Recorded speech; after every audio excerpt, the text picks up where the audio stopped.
كان احساسك ايه اول احساس حسيته ان عزيزة مش امك؟ كنت بتحبها؟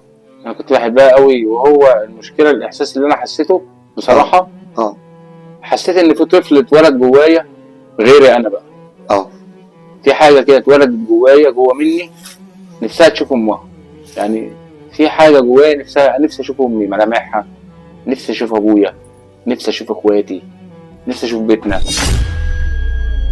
انت فاهمني؟ يعني في حاجه اتولدت جوايا في اللحظه دي، هو ده اللي انا حسيته. ان اتوجعت؟ اكيد جدا. حسيت يعني مش سهل ان انت تعاشر اخ 5 سنين تلعب معاه وتعيش في بيت 11 سنه، وتعيش في حضن ام 11 سنه، وكل ده يتسحب منك. يعني انت تعالى اعملها مع عبد الرحمن ابني مثلا. تعالى انت اقنع عبد الرحمن النهارده ان الاسلام ده مش ابوك.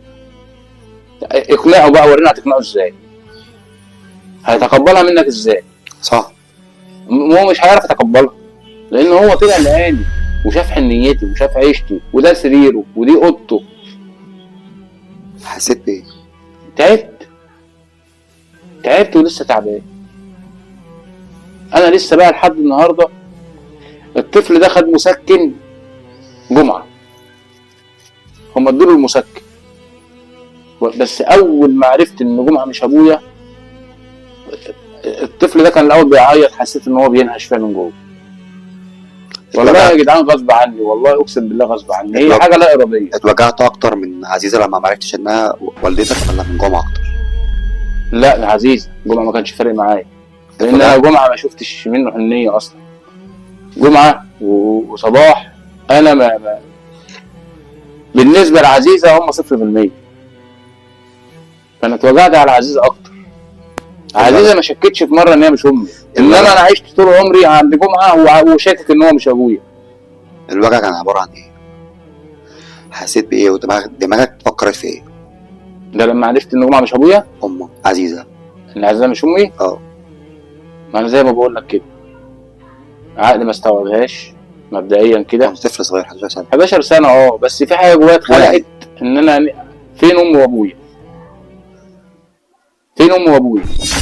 في حاجه جوايا اتخلقت بكده، لان انا اللي خلاني، اللي ساعد عقلي على ان اتقبل فكره ان عزيزه مش امي، ان انا في مكان برضو، انت في مديريه امن، ففي ضباط رايحه وضباط جايه وعساكر ودنيا مقلوبه، انت في وسط حكومه. فاهمني؟ عايز ده غصب عنك، العقل ده كله ادى استوحاء لعقلك ان انت تصدق، يخفف عليك الصدمه. انما انت لو هتقولها لي في البيت، ولا هتقولها لي في المدرسه، ولا هتقولها لي في الشارع ان عزيزه دي مش امك، انا هاكلك بسناني. انا عن نفسي هاكلك بسناني. عايز اقول لكم يا جماعه، اسلام حد حساس قوي، ولك ان تتخيلوا ان كنتوا بتتفرجوا في الشاشه، انا قاعد جنبه ودموعي عايزه تنزل وقلبي وجعني وحاسس بوجع في قلبي بجد، ونفسي يوصل لكم الاحساس اللي انا حاسه. تخيلوا لك وانا شايف الدموع مرغرغه بتنزل، هو مش عايزه تنزل، لكن الدموع في عينيه.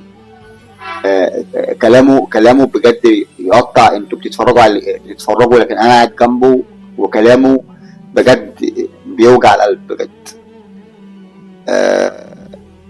لما الوقت اللي عزيزه ماتت فيه، انت سافرت، بعتتك، انت كنت قايل لي قبل كده ان هي بعتتك لحد هو كانت بعتني لحد من اهلها، بس عشان برضو ما يفوتناش حاجه، وعشان برضو الجزئيه ديت ممكن الناس تسال فيها.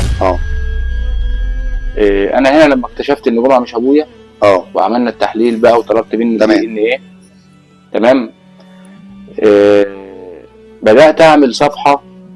انا كل ده بقى ما فرقش معايا ان التحليل طلع مش ابويا مش جمعه. اللي فرق معايا ان الطفل اللي كان واخد مسكن ده فاق لقيته صحى جوايا كده فجاه. تمام. فين اهلي؟ فين امي؟ فين ابويا؟ فين اخواتي؟ اجيبهم بقى ازاي دلوقتي؟ عقلي قال لي طب انا عشان اوصل لاعلامي مش هعرف. بكلمك بكل صراحه، كنت في الوقت ده مواطن عادي زي اي مواطن، فصعب عليك ان انت تجيب رقم اعلامي وتصور معاه. قلت الاسهل ان انا اعمل صفحه على الفيسبوك واكتب قصه حياتي فيها كمنشور. ده بعد التحليل ما طلع؟ بعد التحليل ما طلع. هو قال لي كده.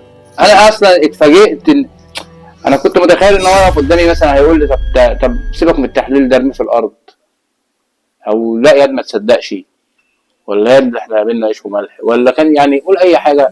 وما اعرفش برضه هو ليه ايه هدفه ان هو يقول لي مش هتيجي تشغل الورشه. تمام. ما علينا بقى، هو ده اللي حصل. احنا تمام. خلاص كده جمعه. خد هو عربيته بقى مشي، روح على بلده، وانا جبت الموتوسيكل وجيت على هنا.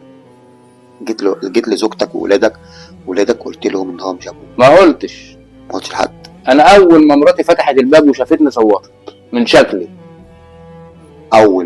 والله العظيم اول ما مراتي فتحت الباب وشافتني بعد ما جبت التحليل، يوم ما استلمت النتيجه كنت صايم، كنا في رمضان وصايمين. اول ما فتحت لي باب الشقه لقيتها صوتت، قلت لها بره على بيت ابوكي، عشان انا مش يعني ما ينفعش بره. هي خافت وخدت العيال ونزلت الولدين. تمام. راحت عندهم. طب هي بنتك فين؟ وبعتت لي بقى اخوالها، وبعتت لي ابوها، وبعتت لي صحاب الورشه اللي انا شغال فيها. ببص لقيت كله جاي على البيت. انا شفت ليله يا احمد اقسم بدين الله لو كانت عيني غفلت يا اما كنت هقوم بجلطه يا كنت هقوم مشلول. يعني كان كف رجلي منمل، كف ايدي منمل، وش كله منمل. تمام. خايف انام لا يجرى لي حاجه. مش عشان جمعه طلع مش ابويا، عشان انا مين بقى واحلها ازاي دي الورطه دي. هنيجي في النقطه ديت. انت قلت لي زوجتك الاولانيه في بيت. فين هي؟ موجوده في المنوفيه. معاها. بتشوفها كانت لسه عندي هنا في رمضان. والله. بتيجي وعارفه اخواتها وبعرف. بتحب اخواتها؟ طبعا جدا. عارفه قضيتك والكلام ده؟ كل حاجه. وزوجتك الاولانيه ما عرفتش برضه لحد دلوقتي السبب ان هي مشيت؟ والله ما اعرف لحد دلوقتي. والله ما اعرف. ما عرفتش السبب ان هي ليه؟ وحياة ربنا ما اعرف. عامة انا اسلام، انا عن نفسي ما زعلتش مراتي الاولانيه في حاجه عشان تغضب من البيت. ما واضح يعني انا عن نفسي انا ما زعلتهاش في اي حاجه. واضح ان ست اتجوز تاني وربنا يهديه هو وزوجته على بعض وهو واولاده، والست ما شاء الله عايشه وربنا يرضيها يا رب، ومتقبله الحياه، متقبله الناس. هم عارفين ان انا ماليش ذنب في حاجه. انا يا جدعان ماليش ست بنت ناس ما عملتش حاجه. بعد اللحظه دي بقى انا دخلت في دوامه انا مين. تمام. ما شغلتش فكري الجمعه ده نهائي. تمام. كل اللي شغل فكري وتفكيري وخطفني بقى من عيالي ومن شغلي ومن حياتي ان انا مين. فعملت صفحه الفيسبوك. تاني يوم على طول لقيت برنامج ماني الجاني بتاع احمد بدوي بيتصل بيا. كان سنه كام الكلام ده؟ كان في 2015. تمام. انت اسلام؟ قلت له انا اسلام. قال لي ايه اللي انت كاتبه على النت ده؟ قلت له والله دي قصه حياتي. قال لي طب اجي اصور معاك؟ قلت له تعالى. فجي صور معايا حلقتين. كتب اسمي رقم تليفون على الشاشه وانا كنت طالب منه كده. وكان في تهيؤ يعني ان انت يوم ما تقابل في مصر هتقابل 7 8 عيالهم اتخطفوا من عمرك. لقيت لك ماسوره بني ادمين اتفتحت عليا. ايه انت ابننا، ايه انت ابننا، ايه انت ابننا. طب يا اتصرف ازاي وانا عندي 33 سنه؟ 33 سنه. كان عمري 33 سنه. كبير فاهمني؟ صغير. بس عايز اقول لك كلمه انت ابننا. اسال مراتي، كانت ساعات التليفون يجي لي الساعه 12 بالليل، ابقى قاعد في وسط عيالي كده ولا التليفون رن. ايه انت ابننا؟ والله ما كنت بعرف اخش انام. كنت كل اللي بعرفه ان انا بقوم البس وامشي اروح للناس. مين؟ خيرت عمر. خيرت عمر او خيرت عمرو. مين دول؟ بص يا باشا، خيرت عمرو ده، بص الكاميرا. خيرت عمرو ده راجل كان جار عزيزه في الشارع. تمام. وهي عزيزه عملت ايه في الحته دي؟ لان عزيزه قالت كتير قوي. تمام. فكل حته قالتها او كل اسم قالته كان وراه غلط في ذهنها. هي عزيزه في الوقت ده انا كنت ضاغط عليها قوي، فعايزه تمشيني من قدامنا، من قدام منها. فكانت بتبعتني مشاوير، روح لخيرت عمر ابوك وشغال خضراوي. انت بقى تدب المشوار من هنا لاسكندريه وتقعد تلف على خيرت عمر ده 2 3 على ما توصل. تمام. وتبات عند ده وتبات عند ده، وفي الاخر خالص الراجل يطلع موجود ما عندوش اي اطفال مخطوفه، ما عندوش اي حاجه. هو اصلا رحت له يعني؟ هو اصلا ما خلفش في السنه اللي انت اتولدت فيها.